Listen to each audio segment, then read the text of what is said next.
మనం ఇప్పుడు మాట్లాడబోయేది 2025 yearly predictions, అంటే రాశి ఫలితాలు ఎలా ఉన్నాయో మాట్లాడుకుంటున్నాం.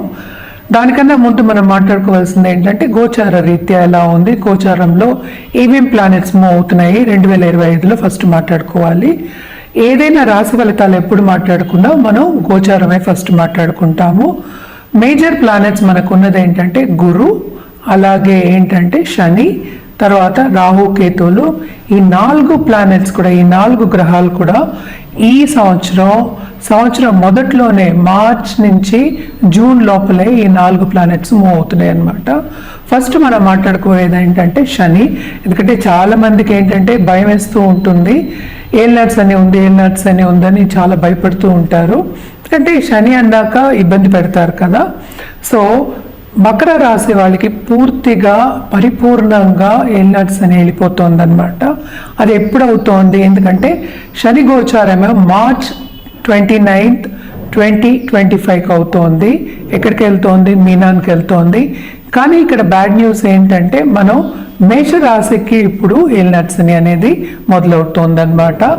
అలాగే మనం చూసాము అంటే రాహు మూవ్ అవుతున్నారు. ఎప్పుడు మే 18కి ఎక్కడికి? కుంభానికి మూవ్ అవుతున్నారు అనమాట. అలాగే కేతు ఏమో సింహానికి మూవ్ అవుతున్నారు. సో కొంతవరకు ఏంటంటే కన్యా రాశి వాళ్ళకి ఊరట, అలాగే మీనరాశి వాళ్ళకి కొన్ని విషయాల్లో ఊరట కలుగుతోంది అనమాట. అలాగే మనం చూసాము అంటే ఇప్పుడు గురు, ఈ 4 గ్రహాలు మేజర్ నేను చెప్పినట్టు. ఈ గురు ఏంటంటే ఇప్పుడు రిట్రోగ్రేడ్లో ఉన్నారు, అంటే వక్రిచ్చి ఉన్నారనమాట. ఆయన ఫిబ్రవరి 4కి డైరెక్ట్ అవుతున్నారు. ఎక్కడ? వృషభ రాశిలో. వృషభ రాశి నుంచి ఇప్పుడేమో మిథున రాశికేమో మే 14th మూవ్ అవుతున్నారు అనమాట. సో ఈ 4 గ్రహాలు బట్టి మనం మిగతా రాశి ఫలితాలన్నీ మాట్లాడుకుంటూ ఉంటాం. ఇంకోటి ఏంటంటే మేజర్ గ్రహం ఇప్పుడు స్తంభించిపోయి ఉన్నది ఏంటంటే మనకి కుజగ్రహం. సో కుజుడు ఏంటంటే నీచపడాడు, అలాగే ఏంటంటే మిథునానికి వెళ్ళడం, రిట్రోగ్రేడ్లో ఉండడం చాలా కొంచెం ఇబ్బందులు పెడుతున్నారు అనమాట. సో ప్రస్తుతం ఏంటంటే జూన్ 7కి ఆయన సింహానికి వస్తున్నారు. సో ఇవి మేజర్ ఈవెంట్స్ అన్నమాట గోచారం ఇన్ 2025, ఎస్పెషలీ స్టార్టింగ్ ఆఫ్ 2025. అలాగే మనం చూసాము అంటే జనవరి 14కి సన్ ఏమో మకరానికి ప్రవేశిస్తున్నారు. అంటే ఏంటి? మకర సంక్రాంతి మనం చేసుకుంటూ ఉంటాం, అందరికీ తెలుసు. అలాగే ఏంటంటే మెర్కురీ ప్రస్తుతం ఏంటంటే బుధుడేమో మనకేమో ధనుస్సు, తర్వాత ఏమో మళ్ళీ ఏమో మకరం, ఇలా జరుగుతూ ఉంటుంది. ఎందుకంటే ఇవన్నీ చిన్న గ్రహాలని కాదు, ఈ గ్రహాలన్నీ ఏంటంటే 30 రోజులకి 45 రోజులకి మారుతూ ఉంటారు. సో అంతవరకు మనము మరీ ఎక్కువ తీసుకోలేము, ఎందుకంటే మనం మాట్లాడుకునేది సంవత్సర ఫలితాలు. సో ఇది ఈ బేసిస్ మీద మనం ఏంటంటే ఇప్పుడు రాశి ఫలితాలు అనేవి చూడాలన్నమాట. ఎప్పటిలాగే మనం ఎప్పుడు ఫస్ట్ మాట్లాడుకునేది, మనం ఇప్పుడు మాట్లాడేది కుంభరాశి వాళ్ళ గురించి. కుంభరాశి వాళ్ళకి 2025లో ఎలా ఉందో చూద్దాము. రాశి ఫలితాలు సంవత్సరం అంతా మాట్లాడుతున్నాం మనం. కుంభరాశి వాళ్ళకి అందరికీ తెలిసిన విషయం ఏంటంటే ఇప్పుడు శని కుంభంలో ఉన్నారు. ఈ రాశికి అధిపతి కూడా శని అయ్యారు కదా. సో శని ఏమో మనకి ఏంటంటే మార్చ్లో మనకి మీనానికి మూవ్ అవుతున్నారు అనమాట. సో లక్కీగా ఏంటంటే కుంభరాశి వాళ్ళకి చాలా బ్రహ్మాండంగా ఉంది. ఎందుకంటే కొంతవరకు శని ఏంటంటే నెత్తిమి కూర్చుని ఉన్నారు కదా ఇప్పటి వరకు, ఆయన పైకి వెళ్ళేప్పటికీ చాలా మటుకు రిలీఫ్ అనేది ఉంటుంది. ఇది year of relief and progressive mind set and progress ఉండే ఒక ఇయర్ కింద మనం తీసుకోవచ్చు కుంభరాశి వాళ్ళకి. ఏంటంటే కుంభరాశి వాళ్ళకి అంటే ఏంటి, ఎప్పటికైనా కుంభం అంటేనే మనం చూసాము అంటే లైఫ్ ఇచ్చే ఒక రాశి కింద మనం తీసుకుంటూ ఉంటాము. అంటే ఏంటంటే అందరికీ మనం చేయాలి, అందరితో మనం ఒకళ్ళు అనుకునే ఈక్వాలిటీ ఉండే ఒక రాశి కింద మనం తీసుకుంటూ ఉంటాము. అండ్ ఆల్సో మనం చూసాము అంటే సెకండ్ లార్డ్, అంటే 2nd and 11th లార్డ్ కుంభరాశి వాళ్ళకి మనకి గురువు అయ్యారు.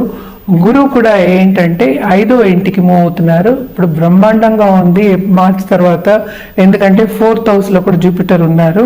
4th నుంచి 5thకి మూవ్ అవుతున్నారు కనుక పరిపూర్ణంగా వీళ్ళకి లక్ అనేది ఎక్కువ ఫేవర్ అవుతుంది అని చెప్పాలన్నమాట. ఎందుకంటే ఈ రాశిని కూడా ఆయన చూస్తున్నారు. సో చాలా బాగుంటుంది. అలాగే మనం చూసాము అంటే రాహు కూడానే వస్తున్నారు, రాహు కూడా ఉండేప్పటికంటే రాశికి వస్తున్నారనమాట మేలో. వచ్చినప్పటికీ ఏంటంటే మంచి ఫారిన్ ఆపర్చునిటీస్ అనేవి ఓపెన్ అవుతాయి. అలాగే ఏల్నాట్స్ అని ఉండేప్పటికీ, శ్రమ ఉండేప్పటికీ పైకి వెళ్ళే ఛాన్సెస్, బాగా డబుల్ ప్రమోషన్ ట్రిపుల్ ప్రమోషన్ వచ్చే ఛాన్సెస్, అంటే ఏంటంటే జంపింగ్ ఒక ఇదే అనుకుందాం అలాంటి ఛాన్సెస్. అంటే కొన్ని అడ్డంగాలు తొలగిపోయిన తర్వాత ఈజీగా పాత్ అంతా ఈజీగా అయిపోతుంది కనుక శ్రమకి తగిన ఫలితం అనేది వీళ్ళకి చాలా ఎక్కువ ఉంటుంది. శ్రమ పడినప్పటికీ, అందుకనే ఇందాక నుంచి చెప్తున్నాను, శ్రమ పడినప్పటికీ వీళ్ళకి తప్పక పాజిటివ్ రిజల్ట్స్ అనేవి ఈ సంవత్సరంలో ఎక్కువ ఉంటాయి. సో బాగుంటుంది. అలాగే ఏంటంటే ఆన్లైన్ బిజినెస్ చేసే వాళ్ళకి కానీ, లేకపోతే ఫారిన్ టచ్లో ఉండే వాళ్ళకి కానీ, లేకపోతే ఫారిన్ తోటి ఎవరైనా వాళ్ళు బిజినెస్ వెంచర్స్ చేసే వాళ్ళకి కానీ, ఏదైనా స్టార్టప్ చేద్దాం అనుకునే వాళ్ళకి కానీ, లేకపోతే ఇన్వెన్షన్స్ చేసే వాళ్ళకి కానీ తప్పక సంపద అనేది చాలా ఎక్కువ ఉంటుందన్నమాట. అండ్ ఆల్సో మనం చూసాము అంటే కొంతవరకు ఇంటి పరిస్థితి అంటే ఏంటి అంటే మన ఇంటర్పర్సనల్ రిలేషన్షిప్, దాంపత్య జీవితం, అలాగే పిల్లలతో ఒక రిలేషన్షిప్ అవన్నీ మెరుగుపడే ఛాన్సెస్ ఎక్కువ కనిపిస్తున్నాయి కుంభరాశి వాళ్ళకి ఈ సంవత్సరంలో. అదొకటి కాకుండా మనకి మార్స్ అన్న అతను కూడా ఏంటంటే కుజుడు మనకి జూన్లో కిందకి సింహానికి దిగుతున్నారు. సో మార్స్ కేతు అనేది మనకి సింహాల్లో మనకి జూన్లోంచి వస్తున్నారు అనమాట. మార్స్ కుజుడు కిందకి దిగినప్పటి నుంచి వీళ్ళకి ఇంకా బాగుంటుంది. అంటే second half of this year ఇంకా బ్రహ్మాండంగా ఉంటుంది. దేంట్లో? కెరియర్ పాత్లో. అంటే ఏంటి? వాళ్ళు చేసే ఉద్యోగం కానీ, ఉద్యోగ రీత్యా పైకి రావడం కానీ, ప్రమోషన్స్ రావడం కానీ, దాని మీద సంపద రావడం కానీ, లేకపోతే ప్రాజెక్ట్స్ ఎక్కువ చేసి దాంట్లో వాళ్ళు ఇన్వెస్ట్మెంట్ చేసిన దాంట్లో కానీ, ప్రాజెక్ట్స్ చేసిన దాంట్లో కానీ ఎక్కువ లాభాలు పొందడం కానీ ఇవన్నీ జరిగే ఛాన్సెస్ ఎక్కువ కనిపిస్తున్నాయి.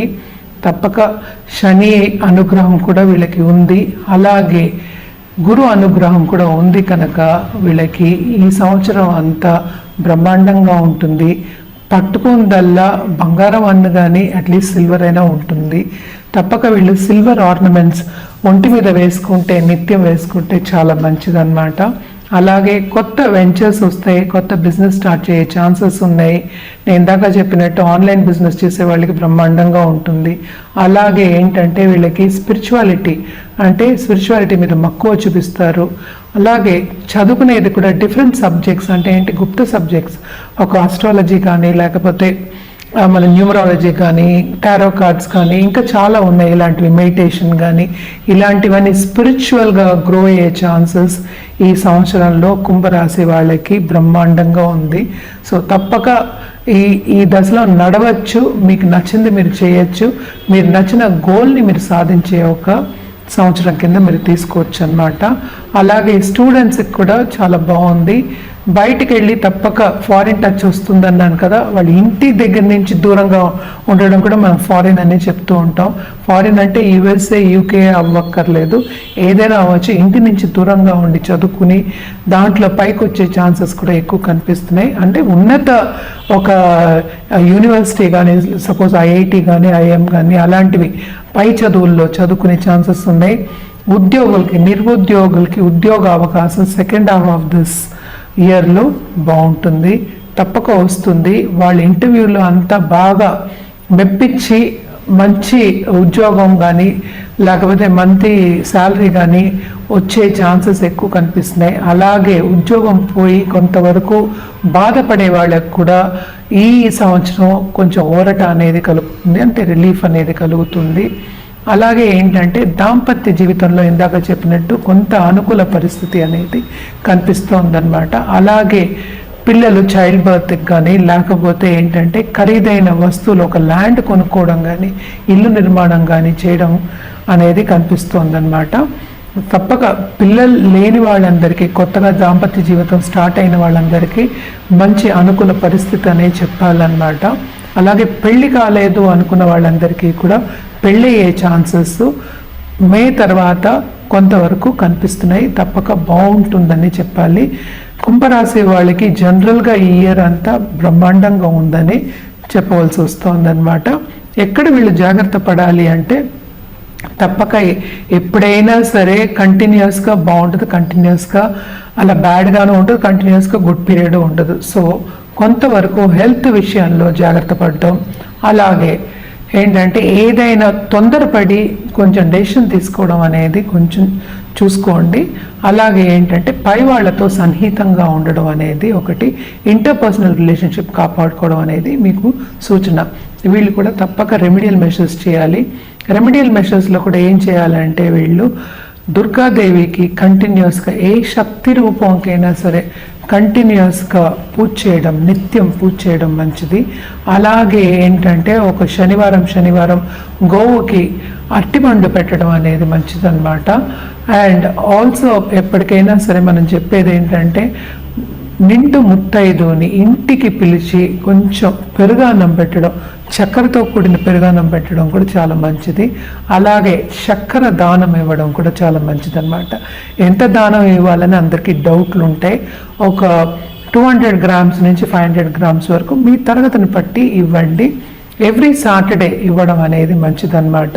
ఎందుకంటే గురు అనుగ్రహం కూడా మీకు ఉంది కనుక, అంటే కుంభరాశి వాళ్ళకి ఉంది కనుక ఇవి చేసుకుంటే ఈ సంవత్సరం అంతా చాలా హ్యాపీగా గడుస్తుంది, చాలా బ్రహ్మాండంగా ఉంటుందన్నమాట.